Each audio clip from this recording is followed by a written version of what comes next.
gentlemen, meet the Bronco Sport, and from now on we're going to call it the Baby Bronco.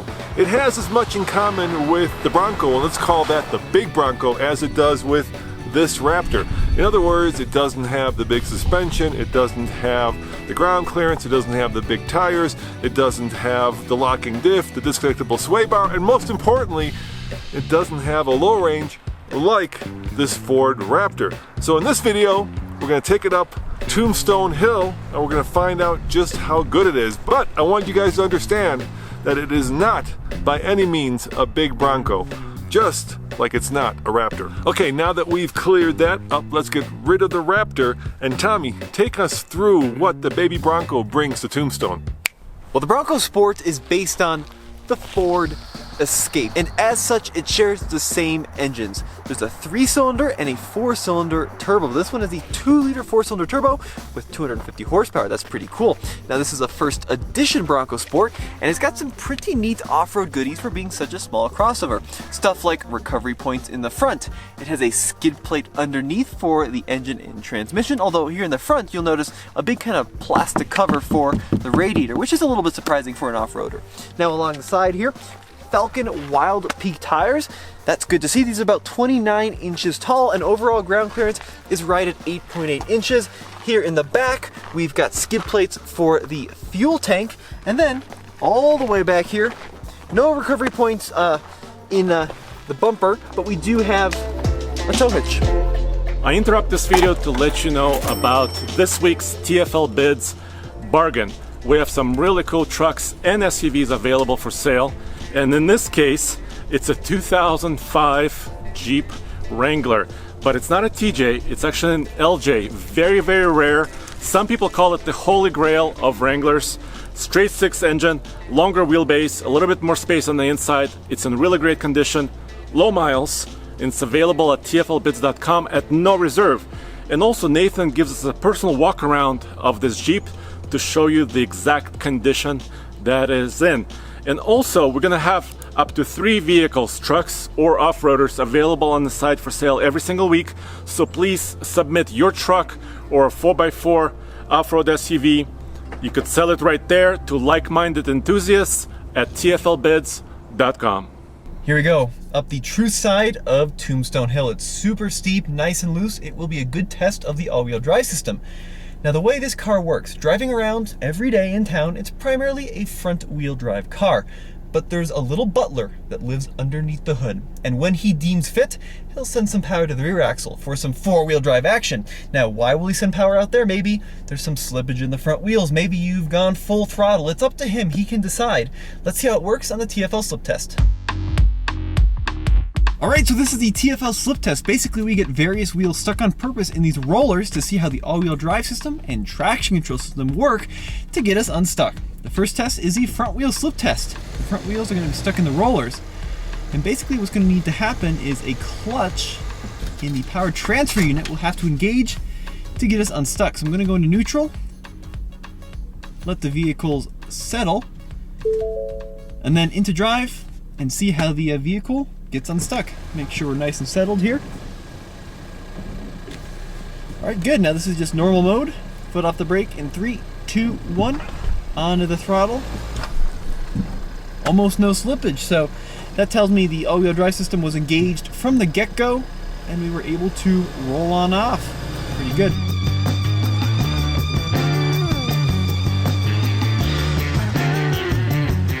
Alright, cool, so now that we have a sense how the all-wheel drive system works, let's try it in the real world up true side of Tombstone Hill. Now I'm actually going to leave it in normal mode, see if that butler can distribute power in the correct manner, and if we get stuck, I'll stick it into one of the goes over any terrain modes.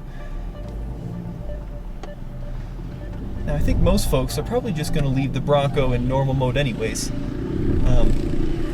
First impressions, the ride is firm. I would say the ride is probably too firm if we're being honest. It's just not very compliant.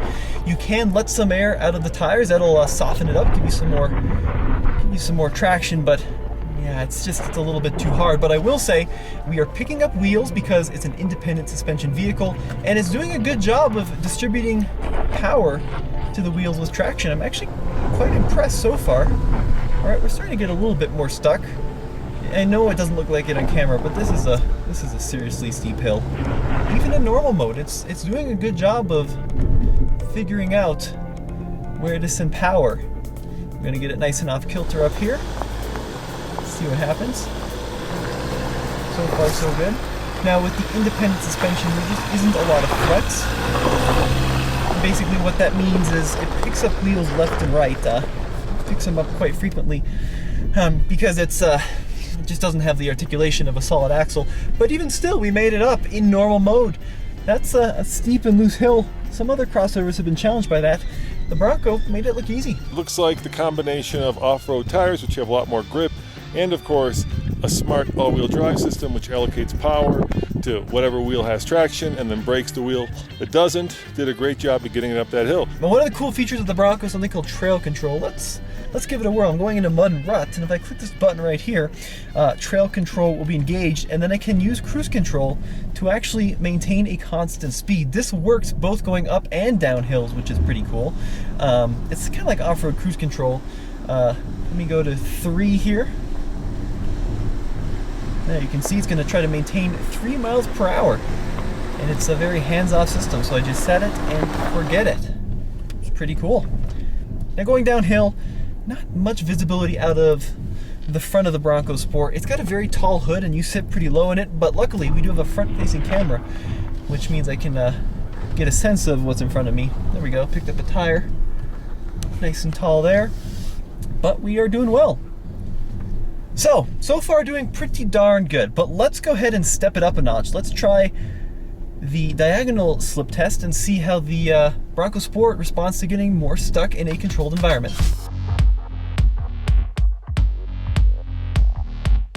So next up is the diagonal slip test. The left front wheel and the right rear wheel are stuck in the rollers, no traction there. The other 2 ends of the car are going to have to engage to get us unstuck. This is a very common situation off-road, especially with independent suspension vehicles. Wheels lift into the air, they'll start spinning, no traction. The traction control is going to have to engage to send power to the wheels with grip. Let's see what happens. So in a neutral, all right, we're in neutral here. In a drive, nice and settled, foot off the brake, normal mode. In 3, 2, 1. So a little bit of slippage, but there you can see what would happen was the brakes would clamp down and off we went. Now, the other cool thing about this Bronco is it has a twin clutch rear drive unit. And that's a pretty cool thing. So, depending on the mode, those clutches in the back can lock up and basically simulate a locking rear diff. Now, if I put the Bronco into the rock crawl mode, this light illuminates down here. That shows me that my rear diff lock is engaged. Now, it's still a clutch system, so there's still a potential for slip. It's not like a true locker like you'd find on a Raptor, but it's still, in theory, going to get me off this pretty easily. So I'm in a rock mode, that rear diff lock is on, foot off the brake, onto the throttle. See, very different result there. The rear wheel on the roller didn't affect the rear wheel on the ground because they're locked together and we were able to pull ourselves off. That was pretty impressive.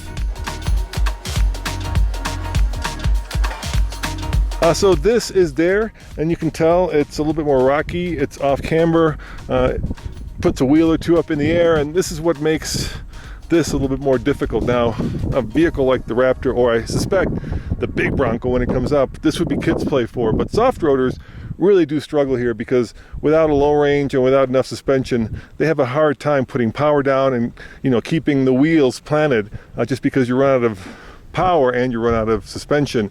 So I'm really curious how the baby Bronco will do in this. Well, to you it looks very flat, but believe me, it's not. Now this next test is going to be much more challenging. So the dare section is just as steep, if not steeper, and very off camber. Crossovers really have a hard time with this. I'm going to be curious to see how the Bronco Sport does. So I'm not going to pull any punches. Let's just go into the most aggressive off-road mode, rock crawl. Now in rock crawl mode, trail camera kicked on there. We see 4-wheel drive lock is engaged, so it's going to try to stay in 4-wheel drive all the time. And it even engaged the rear diff lock. Now that lateral motion is a very hard thing for a lot of crossovers to manage because when you get various wheels off the ground with open diffs, it just forces power to the wheel in the air or the wheel with little traction, and you don't go anywhere. But in the Bronco, in theory, I've got not only a lock for the 4-wheel drive system, front and back, but a lock left and right with the rear diff lock. Now this is really where the crawl ratio comes into play.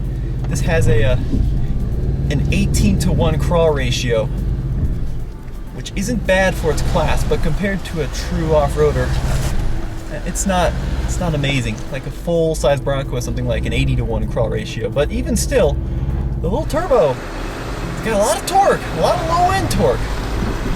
So you can see there we are picking up tires, but I gotta say, that rear diff lock,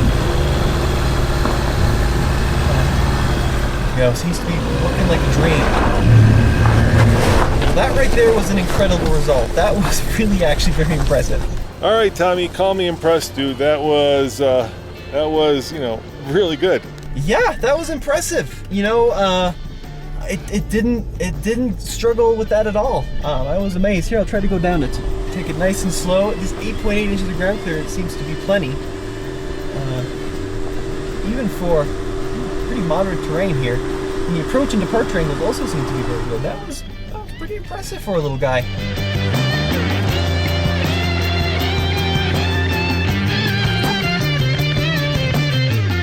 Next test, the 3-wheeled slip test. Only the right front wheel is on the ground. All the other 3 are in the rollers. Off the brake in 3, 2, 1. Gently onto the throttle. It's thinking about it. Traction control light is now flashing. All right, so after enough slipping, we were able to pull ourselves down, but that took some effort. Let's try it one more time in the rock crawl mode. So let me back onto the rollers here. Use that turbo spool. So let me go into drive, select rock crawl. It's going to engage that rear diff lock, but it doesn't matter because both the rear wheels are in the rollers. So let's see if that affects the front wheel at all. Okay, so you can really feel it try to distribute power where it needs to go. I'd say that was easier. I really do. I think that made a pretty big difference, and we were able to pull ourselves off with much less difficulty.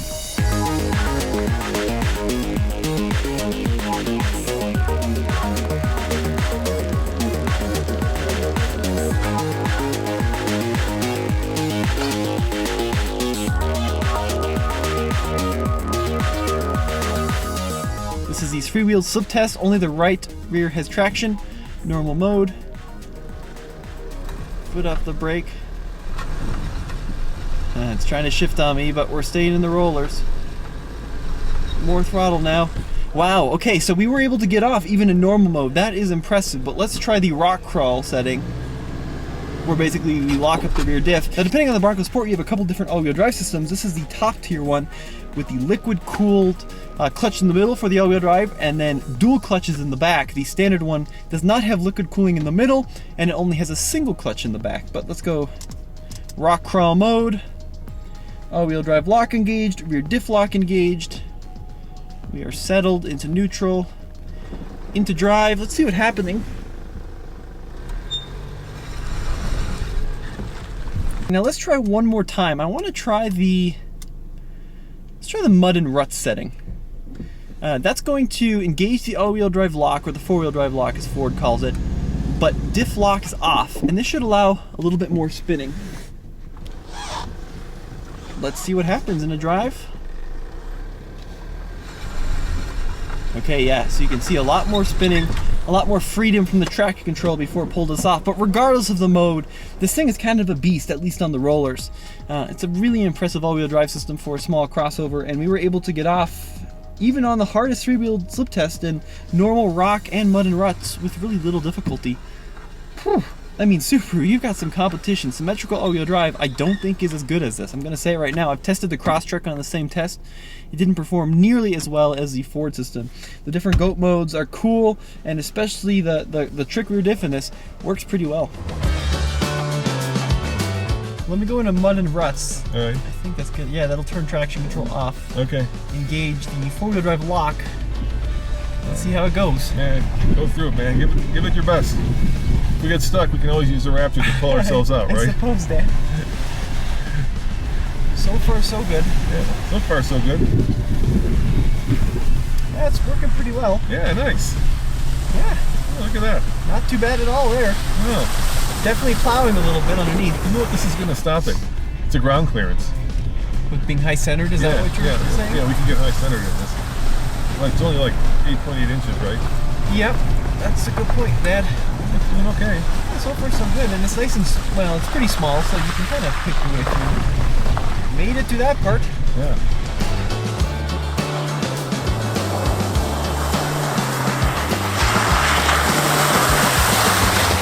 Hey, Tommy, I got an idea. Yeah? You know what that is? Yeah, Cliffhanger 2.0 there. You want to see how far you can go up that? Oh, we can try. The hard part there is it gets really rocky and stony, but let's see if we can at least make it up to the first real steep incline. What do you say? Yeah, that's fine. All right, because I'm not sure we're going to get through all the deep snow going to 1.0. Okay. All right, let's try 2.0. All right, I'll let you do it. I think the reason people confuse the baby Bronco with the big Bronco is because of styling. It looks just like the big Bronco. And that's a good thing because, look, if you want to make something off-roady, make it square. Think of the original Defender, the Wrangler, even the Hummer. The more boxy it is, the more off-roady it is, and this is one big box.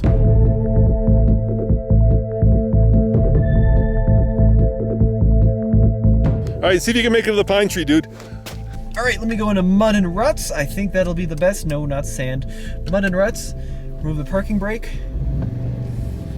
Sounds pretty good. Or I had the parking brake on. There we go. Little bit of speed here. See if it'll allow me to do some wheel spin here. Saying the tracking each one off. Come on, forward. Let me spin. Oh, so close, so close. Oh. Almost. Come on. Almost made it. Let me try locking the rear diff. Is that going to help me at all? Dig! Dig, little Bronco! There we go.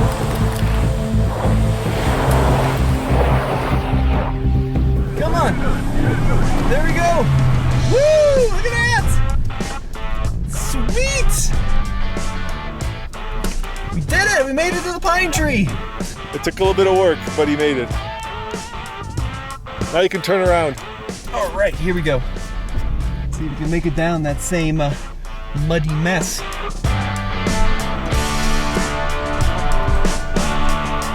Taking it nice and slow here. Good job, Tommy. You got it. Keep coming. All right, so we did the first very beginning of Cliffhanger 2.0, which in a soft roader is very impressive, dude. Yeah, I mean, really, it's way better than I thought it would. For not having a low range and for being a unibody with independent suspension all around. Yeah, that was a lot of fun. Can you fly the drone so we can show them the whole thing so we have a sense for like what we normally do? Sure. Yeah, we'll fly the drone and you can see what the thing is, but with snow it's just too rocky, too dangerous, and yeah, we'd be rolling a baby Bronco if we tried to go up all the way. But I'm impressed.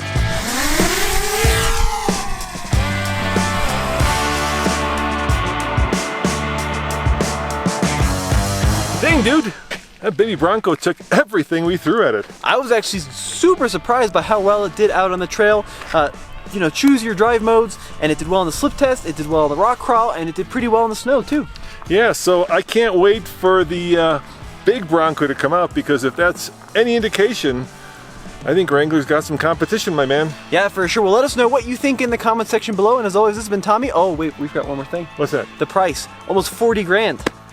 Yeah, you could get a Wrangler for that, a pretty good one. Yeah, that's a lot of money for a small vehicle, but it did pretty well out here. I bet you could also get a big Bronco for that. Yeah, not yet though, because they're not out. But let us know what you think in the comment section below, and as always, this has been Tommy. And Roman saying thanks for watching, and check out TFL Off-Road for more news, views, and of course, baby Bronco reviews.